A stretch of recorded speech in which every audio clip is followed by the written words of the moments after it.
আসসালামু আলাইকুম viewers, Sabinus কিচেনে তোমাদের স্বাগত জানাই। আজ আমি তোমাদের কাছে নিয়ে চলে এসেছি সিম আলুর চচ্চড়ি। আশা করছি তোমাদের খুবই ভালো লাগবে। Let's go. Oh my god. Aha. Yes.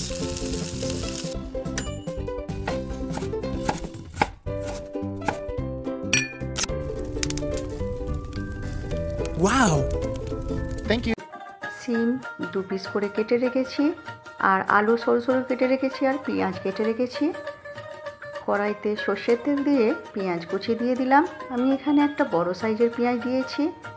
আলু আমি 2টো মাঝারি সাইজের আলু দিয়েছি, আর সিম একটা সিমকে 2 করে নিয়েছি।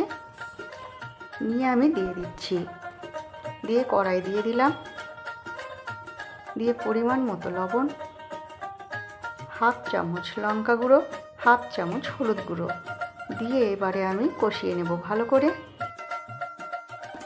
এই সবজিটাই হালকা মশলাতেই খেতে ভালো হয়, আর আমি কোনো মশলা ব্যবহার করব না। এরপর অল্প করে পানি দিয়ে আমি কষিয়ে নেব সবজিটি ভালো করে। আমার রেসিপিটি তোমাদের এই পর্যন্ত ভালো লাগলে একটা লাইক করে দিও।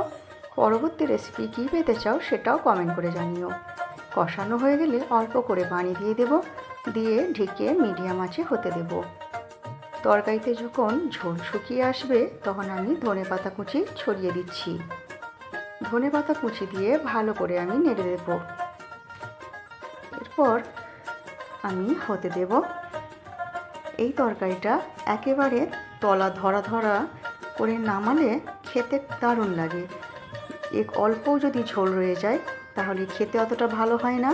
তাই তোমরা এটা খেয়াল রাখবে যেন তলাটা শুকনো হয়ে যায় একেবারে। তলা পোড়া হলে খেতে আরও ভালো লাগে। এরপর তোমরা গরম গরম পরিবেশন করো ভাত ও রুটির সাথে। আমার রেসিপিটি তোমাদের পছন্দ হলে সাবস্ক্রাইব করে দিও, এবং আমার রেসিপিটি শেষ পর্যন্ত দেখার জন্য তোমাদের অনেক অনেক ধন্যবাদ রইল।